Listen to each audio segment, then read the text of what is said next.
അപ്പോൾ സാറേ ഇപ്പം ഈ ഡിവോഴ്സുകളുടെ എണ്ണം വല്ലാതെ കൂടിക്കൊണ്ടിരിക്കുകയാണല്ലോ. അത് ആ സമയത്ത് ഈ ഡിവോഴ്സിൻ്റെ ഏറ്റവും വലിയ ഒരു നെഗറ്റീവ് എഫക്റ്റ് ഉണ്ടാക്കുന്നത് ഇവരുടെ മക്കളിലാണ്. അതിനെക്കുറിച്ച് എന്താണ് സാറിൻ്റെ ഒരു അഭിപ്രായം? ഡിവോഴ്സ് എന്ന് പറയുന്നത് സത്യത്തിൽ ഒരുപാട് ഇമ്പാക്റ്റ്, ഒരുപാട് റീപർക്കേഷൻസ് ഉണ്ടാക്കുന്ന ഒരു പ്രോസസ്സാണ്. അതായത് കുട്ടികളെ സംബന്ധിച്ചിടത്തോളം, അതായത് കല്യാണം കഴിഞ്ഞ് രണ്ടുപേർക്കും കുട്ടികളുണ്ടായി, അവരുടെ ജീവിതത്തിൽ പിന്നെ എന്തെങ്കിലും ഇഷ്യൂസ് ഉണ്ടായി ഡിവേഴ്സിലേക്ക് നീങ്ങുമ്പോൾ ആ ഡിവേഴ്സ് ഉണ്ടാക്കുന്ന വലിയ ശൂന്യത കുട്ടികളെ സംബന്ധിച്ചിടത്തോളമാണ്. കുട്ടികൾക്ക് എന്ന് പറഞ്ഞാൽ അവരുടെ പേരൻസ്, ഉമ്മയും ഉപ്പയുമാണ് നഷ്ടപ്പെടുന്നത്. ഒരു കുട്ടിക്ക് വേണ്ട ഏറ്റവും പ്രധാനപ്പെട്ട സംഗതി എന്ന് പറഞ്ഞാൽ സെക്യൂരിറ്റി ഫീലിംഗ് ആണ്, സുരക്ഷിതത്വം, ഗൈഡൻസ്, സപ്പോർട്ട്, അതുപോലെ സ്നേഹപ്രകടനം. ഇതൊക്കെ ശാന്തമായ അവസ്ഥയിൽ ആ കുട്ടിക്ക് കിട്ടുമ്പോൾ മാത്രമേ ആ കുട്ടിയുടെ ജീവിതം നല്ല ഒരു ആംഗിളിൽ പോവുള്ളൂ. കുട്ടികൾക്ക് അത് നഷ്ടപ്പെടുമ്പോൾ അത് അവരിലുണ്ടാക്കുന്നത് ഒരു ലോൺലിനെസ്സാണ്, അല്ലെങ്കിൽ ഒറ്റപ്പെടുന്ന അവസ്ഥയാണ്. വൈകാരികമായിട്ടുള്ള പ്രയാസങ്ങൾ കുട്ടികൾ ഷെയർ ചെയ്യുന്നത് സാധാരണ ഉമ്മയോടും ഉപ്പയോടാണ്. അവർക്ക് ജീവിതത്തിൽ എന്ത് പ്രതിസന്ധി ഉണ്ടാകുമ്പോൾ സാധാരണ അവർ വളർന്നുകൊണ്ടിരിക്കുകയാണ്. അവരുടെ കൗമാരമാണെങ്കിലും ബാല്യമാണെങ്കിലും അവർ വളർന്നുകൊണ്ടിരിക്കുമ്പോൾ ആ കുട്ടിക്ക് ആവശ്യമായിട്ടുള്ള ഇമോഷണൽ സപ്പോർട്ട്, വൈകാരികമായിട്ടുള്ള സപ്പോർട്ട് ആ കുട്ടിക്ക് കിട്ടേണ്ടത് ഉമ്മയിൽ നിന്നും ഉപ്പയിൽ നിന്നുമാണ്. ഏത് വിഷയത്തിലും പ്രോപ്പർ ഗൈഡൻസ് കൊടുക്കേണ്ടത് മാതാപിതാക്കളാണ്. അപ്പോൾ അത് കൊടുക്കാനുള്ള ആ ഒരു അത്താണിയാണ് യഥാർത്ഥത്തിൽ കുട്ടിക്ക് നഷ്ടപ്പെടുന്നത്. സ്നേഹം എന്ന വികാരം ആദ്യമായിട്ട് ഒരു കുട്ടിക്ക് അനുഭവിക്കാൻ സാധിക്കുന്നത് ഉപ്പയിൽ നിന്നും ഉമ്മയിൽ നിന്നുമാണ്. അപ്പോൾ ആ വികാരം അവിടെ നഷ്ടപ്പെടുന്നു. കാരണം ഇവർ കോറൽ ചെയ്യുമ്പോൾ, അവർ പരസ്പരം പോരടിക്കുമ്പോൾ, അവർ ഡൈവേഴ്സിലേക്ക് നീങ്ങുമ്പോൾ ആ കുട്ടിയുടെ ഉള്ളിലുണ്ടാവുന്ന മാനസിക സംഘർഷങ്ങൾ വളരെ വലുതാണ്. കുട്ടി ജീവിതം എന്തിനാണ് ഞാൻ ജീവിക്കുന്നത്, എന്തിനാണ് ഞാൻ പഠിക്കുന്നത്, എങ്ങോട്ടാണ് ഞാൻ പോകുന്നത്, ഇങ്ങനെയുള്ള ഒരുപാട് ക്വസ്റ്റ്യൻസ് ആ കുട്ടിയുടെ മനസ്സിലേക്ക് വരുന്നുണ്ട്.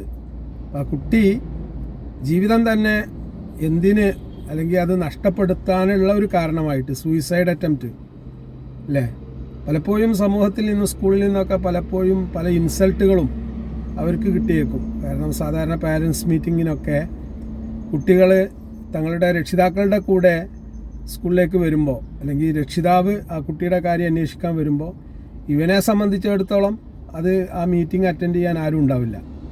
അപ്പോൾ സ്വാഭാവികമായിട്ട് മറ്റ് കുട്ടികൾ കമ്പയർ ചെയ്യുന്ന അവസ്ഥ ഉണ്ടാവും. ഇതവൻ ഇൻസൾട്ടഡ് ഫീലിങ്ങിലേക്ക് അവനെ എത്തിച്ചേക്കും. അതുപോലെ തന്നെ ഏതൊരു കുട്ടിക്കും വേണ്ടത് സോഷ്യൽ റെക്കഗ്നിഷനാണ്, സാമൂഹ്യമായിട്ടുള്ള ഒരു അംഗീകാരമാണ്. ഈ അംഗീകാരം കൊടുക്കുന്നതിൽ, പ്രോത്സാഹനം കൊടുക്കുന്നതിൽ ഏറ്റവും വലിയ ഉത്തരവാദിത്വം രക്ഷിതാവിനാണല്ലോ ഉള്ളത്. ആ രക്ഷിതാവ് അത് കൊടുക്കുമ്പോൾ ആ കുട്ടിക്ക് കിട്ടുന്ന ഒരു അച്ചീവ്മെൻറ്റ് ഫീലിംഗ് ഉണ്ട്, അല്ലെങ്കിൽ നേട്ടത്തിൻ്റെ ഒരു വികാരമുണ്ട്. അത് ഇത്തരം ഡൈവേഴ്സ്ഡ് ആയിട്ടുള്ള കേസിൽ ഉണ്ടാവില്ല. കുട്ടി അവൻ്റെ പേഴ്സണാലിറ്റി മോൾഡ് ചെയ്യുന്നതിൽ ഒരു പാരൻറ്റിന്, ഉമ്മക്കും ഉപ്പക്കും വലിയ പങ്കുണ്ട്. ആ പങ്ക് നിർവഹിക്കപ്പെടുന്ന ആ ഭാഗത്ത് വരുന്ന ഒരു വലിയ ശൂന്യതയാണ് സത്യത്തിൽ ഡിവേഴ്സ് ഉണ്ടാക്കുന്നത്. അതാണ് നമ്മൾ മനസ്സിലാക്കേണ്ട ഒരു വിഷയം. ഓക്കെ. ഇപ്പോൾ ഈയിടെയായിട്ട് ഈ മയക്കുമരുന്ന് കേസുകൾ, ഇങ്ങനത്തെ ഒരുപാട് കേസുകളിലൊക്കെ പിടിക്കപ്പെട്ട കുട്ടികളുടെ ഹിസ്റ്ററി നോക്കുമ്പം ഈ അവരുടെ ഫാമിലികൾ, അതായത് വീട്ടിലെ അച്ഛനും അമ്മയും തമ്മിലുള്ള ഫാമിലി ഇഷ്യൂസ് ഈ കുട്ടികളെ ബാധിച്ചിട്ടുള്ളതായിട്ടതൊക്കെ കാണുന്നുണ്ട്. എന്താണ് അതിനെക്കുറിച്ച് സാറിൻ്റെ അഭിപ്രായം?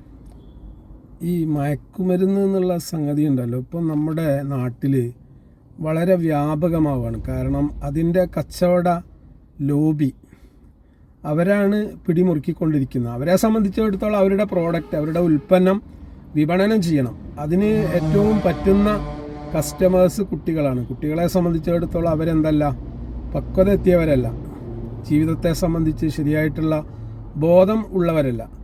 അപ്പോൾ അവർ ഈ കൗമാരത്തിലൊക്കെ എത്തുമ്പോൾ പ്രത്യേകിച്ച് ഒരു അഡ്വഞ്ചറസ് മൈൻഡാണ് അവർക്ക് ഉണ്ടാവുക.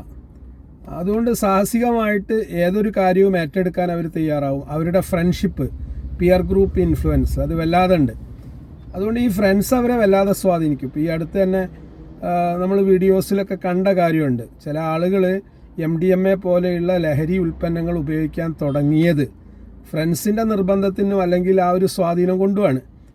അപ്പോൾ ഈ കുട്ടികൾക്ക് ഈ ഒരു അവസ്ഥ ഉണ്ടാക്കുന്നതിൽ പാരൻസിനും വലിയ റോളുണ്ട്. കാരണം വീട്ടിൽ അച്ഛനും അമ്മയും തമ്മിൽ, ഉമ്മയും ഉപ്പയും തമ്മിൽ ഉണ്ടാവേണ്ട ഒരു മാനസിക പൊരുത്തം അത് വളരെ പ്രധാനമാണ്. കാരണം ആ വീട്ടിൽ സുരക്ഷിതത്വ ബോധം കൊടുക്കേണ്ടത് ഉമ്മയും ഉപ്പയും ആണല്ലോ.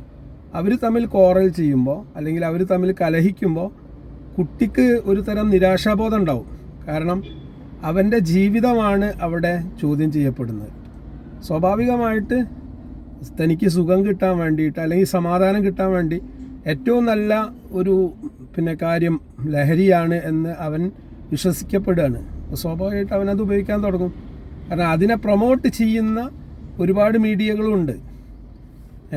കാരണം അത് ഉപയോഗിച്ച അനുഭവമുള്ള ആളുകൾ പറഞ്ഞു കൊടുക്കുകയാണ്, ഇത് ഇതൊന്ന് ഉപയോഗിച്ച് നോക്കുക, എൻ്റെ എല്ലാ ടെൻഷനും സ്ട്രെസ്സും പോയി കിട്ടും. അപ്പോൾ അവന് ഒരു അത്താണിയായിട്ടാണ് ആ ലഹരി അവൻ ഉപയോഗിക്കുന്നത്. അപ്പോൾ സ്വാഭാവികമായിട്ട് 1-2 തവണ അത് ഉപയോഗിക്കുമ്പോൾ അവൻ്റെ മനസ്സിൽ ഈ ടെൻഷൻസൊക്കെ റിലീസ് ചെയ്യുന്ന അല്ലെങ്കിൽ ഇല്ലാതാക്കുന്ന ഒന്നായിട്ട് അവനക്കത് ഫീൽ ചെയ്യും. പിന്നീട് അവന് അത് ഒരിക്കലും ഒഴിവാക്കാൻ പറ്റാത്ത ഒരു തലത്തിലേക്ക് ലഹരിക്ക് അടിമപ്പെടുകയാണ് ചെയ്യുന്നത്. ഓക്കെ.